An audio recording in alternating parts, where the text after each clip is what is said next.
looking forward. It's a clutch start. They'll have a 10-second warning and away they go. And as ever, it was a fairly hectic start. They're bobbing and weaving before they go into the first corner, and it's Neil Mackenzie, number 4, who's got quite a good advantage in this thing. If you've got more than 3 machines length, that's a good lead, isn't it? It sure is. Actually, it's nowhere near as closely packed at the first corner as it usually is, which is a good thing, really. Yes, indeed. Perhaps people are learning a little bit and deciding that they can get themselves sorted out on the first lap, and as you see, they're getting themselves sorted out in the most hectic fashion, absolutely nose to tail. And as Barry says, this may not be as quite so cramped and packed as they normally are, but it's a fairly hectic business. But it's still number 4, Neil Mackenzie, who heads this screaming pack of 20 RD LC Yamahas, water-cooled 2-stroke road bikes. Still Mackenzie in the lead. Actually, Mackenzie's got a bigger lead now than I've ever seen anybody have after about 10 laps, let alone on the first lap. And somebody, I think, so wide off the well. A lucky escape there. Definitely turned into a grass track racer overnight. Still Mackenzie in the lead. Now, this is another good bit coming up. At the end of this long straight is chicane. And everybody wants to outbrake one another. So if you watch with interest as they come up to this next right-hand corner, it's usually quite exciting. And he looks like Neil Robinson. That's the younger brother of Donny Robinson, the Grand Prix rider, number 6. And good grief, there are 1 or 2 little... Oh, see what I mean? Oh, and somebody goes straight on. Well, that was fairly desperate stuff, and Ivan Gray, I'm sure that is, getting back into the action. And it was Ivan Gray from Dudley deciding that it was safer to go around the slip road than to take the chicane, and that's put him right at the back of this pack. This is a 10-lap race. We're on the 2nd lap now, and somebody else drops a cod and gets a bit of a fist waving. That was Andy Watts who made a bit of a, shall we say, a mistake. Yeah, I saw somebody waving at somebody. I wasn't sure whether they were saluting or doing something else. So here they come, and it's still Neil Mackenzie, and that looks like Paul Tinker. It is. It's Paul Tinker, number 3, looking for a way past Neil Mackenzie. Oh, dear me. Oh, that really is getting very naughty. Mr. Mackenzie doesn't want to be overtaken, I don't think, Barry. No, I think what they ought to do when we do the commentary on this is give us a Valium before we do it, I think. And in Paul Tinker being eased out, and whether they're going to go down in a box. Eased no, they out? don't. Good grief, Graham Cannell, number 1. And Paul Tinker drops back to 4th place, and he could easily end up 6th at the moment. It's still Neil Mackenzie in the lead, but that's Graham Cannell, number 1, who's dived through in desperate fashion to go up into 2nd place. Andy Watts there with the black leathers with the yellow and gold markings, and Neil Mackenzie had the look over his shoulder. They're weaving down the back straight so as not to let anyone have any slipstream effect, and it didn't do any good at all, because into the lead goes Graham Cannell. Cannell in the lead. He's now Andy Watts, number 2, in 2nd place, and Neil Mackenzie, the man who led early on. Oh, and there's another bashing of bikes as lower down the field there. It's Graham Cannell, though, the new race leader, and Neil Mackenzie's is 3 bikes side by side, and Neil Mackenzie charges through to 2nd place. Andy Watts has to ease off, and number 21, that's Ray Swan, the championship winner from last year, and the man who so far hasn't scored a single point in this year's competition. Well, Ray Swan from Dunstable in Bedfordshire, keen to put that right, but this is the race leader, Graham Cannell. Actually, the guy that rides the smoothest at the beginning of the race has got the best chance of doing good at the end, because the tyres, after about 6 or 7 laps starts, it can really get hot, and you'll notice in a couple of laps' time the bike will start weaving all over the show. You mean weaving more than it does already? Well, yeah, really. But a guy that's ridden the bike steady, his tyres are going to be in better shape towards the end of the race, and only paid the last lap anyway. So, Ray Swan takes the lead. Ray Swan, in absolutely splendid style, goes to the front. Number 21, that's Ray Swan, the last year's championship winner, takes the lead from number 1, Graham Cannell from the Isle of Man. Whoa, big slide there. Well, that was a desperate moment back there. Really hairy stuff this is, but tremendous racing. Ray Swan, number 21, the leader. Number 1, Graham Cannell. Will Cannell go through on the inside? He looks as if he's got the better line, but Swan sweeps across. Andy Watts, number 2, is in 3rd place. Oh, boy. Oh, God, I hate this bit. Well, Ivan Gray there decided he didn't want to take the corner, but in aiming for the slip road, nearly brought himself off and about 3 others. That's the 2nd time he's done that. Yeah, he doesn't like the chicane, does he? Ivan Gray definitely doesn't like the chicane. Action at the front, though, and up into 3rd place now goes Andy Watts. It's absolutely amazing how they can try to change lines going right across the front wheel of other people.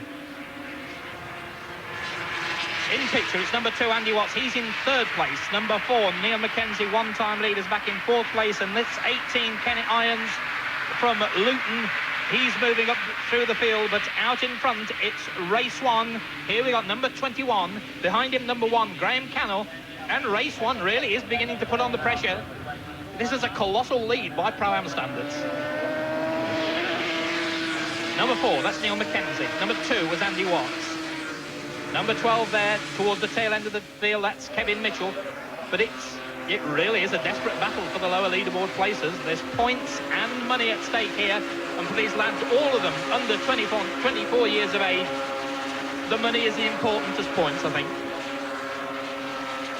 The way some of them ride, it's no good to him in hospital bed, though, is it?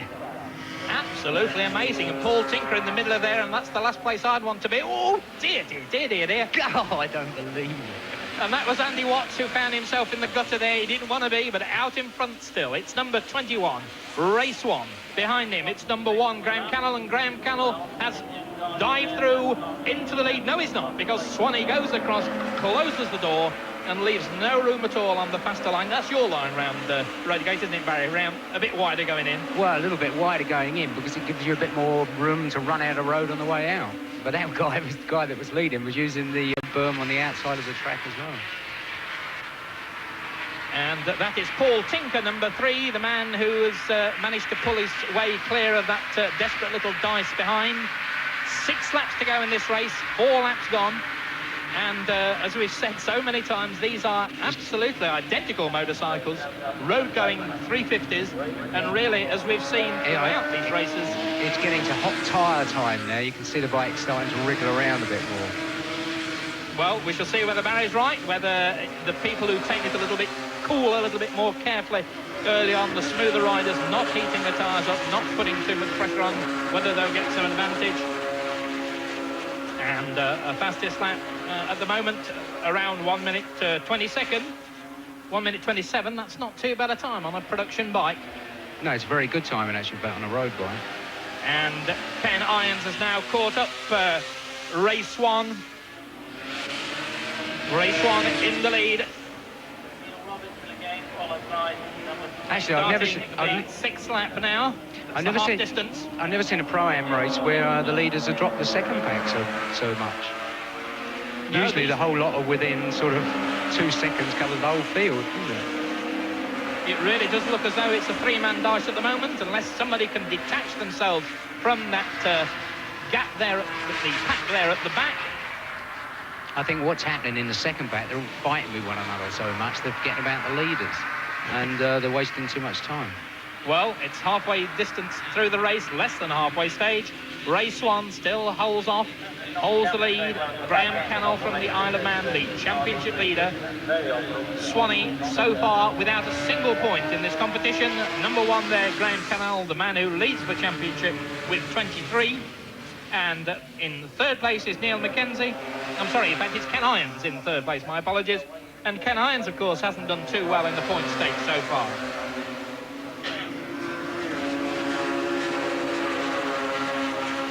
Well, this is the 3-man dice, and Graham Cannell again goes for the inside line and forces Race 1. You can see the bike. Oh, and Race 1 leans on it.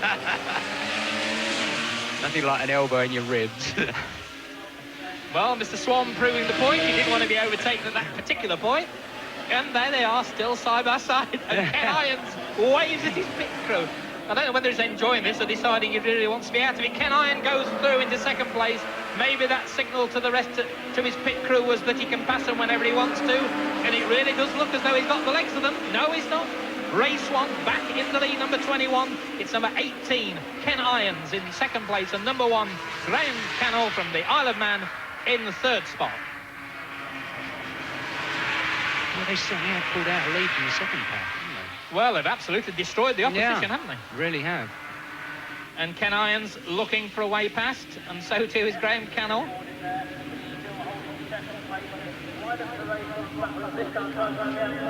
Oh, no. That's the old tyres getting hot, you see. And again, Ken Irons goes through on the inside. Has he got him? Yes, he has. Ken Irons, number 18, grabs the lead from number 21, Race 1, and the number 1, Graham Cannell, still there in third spot, and really it's absolutely anybody's race still. Well, that's assuming they don't knock themselves off on the chicane. I was going to say it's going to be a do-or-die effort of the chicane on the last lap. Well, Swanee really is good going into the chicane, maybe he's too good. And Graham Cannell takes second place, and the man who led for part of that lap is back in third spot. Race 1, number 21 in the lead. Number 1, Graham Cannell in second place. Number 18, Ken Irons in third place. I would say Ken Irons, he seems the most relaxed rider of the whole lot. You know, he doesn't seem to be getting in such a state as the other two. And they're in third place now. It's number 6. That's Neil Robinson, Smutty as he is known by his Irish friends. Behind him, Steve Chambers. Well, Steve not doing so well in this one, Barry. No, he's not. But there's no reason for it because, as I say, all the bikes are the same. But these leading bunch, they've just got such a lead now that it doesn't look like the other guy. Oh, look at this. It doesn't look like the other guy's going to catch him up. And also the suspension's starting to get hot now, which is making it work a lot more freely. That's why you watch the bikes are bouncing up and down, apart from banging into one another. Well, the picture speaks for itself. 3 young men, 3 very talented young British road racers on identical bikes, and they are really, literally fighting for every inch of this Donington Park circuit. It's Ken Irons in the lead, race 1 in second place, and Graham Cannell in third spot as they go underneath the Dunlop Bridge and head for the chicane. It's Irons in the lead. Cannell's got the inside of race 1. But Swanee is a brave man. He'll just lay the bike across Graham Cannell, and he does this time. And Swanee's quicker out of the corner. Ken Irons made a mistake. I think Ken Irons should have gone into the chicane there and braked a bit earlier, so the other 2 guys would have thought he wasn't very good at braking. Then coming into the chicane on the last lap, just leave his braking to the proper time, and it would have been a big surprise for him. Well, Ken, a youngster, obviously not yet developed the race tactics of a man of your experience, Barry, but they've got a lot of skill, haven't they, these boys? Oh, they sure have, without any doubt. I mean, I'm not all that into riding road bikes around a racing track, but they make a really good job of it, I must admit. And, of course, they are, all of them, competent on their 250s as well. They all race 250 and 350 machines as well in genuine racing conditions.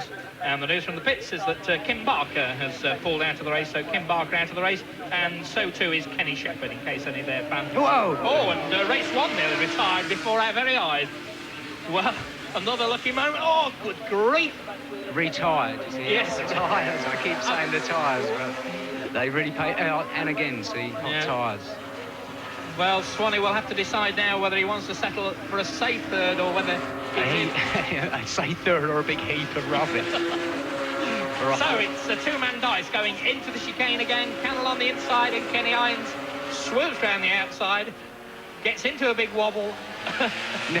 Discretion for once being the better part of valour, and race 1's coming back at him again.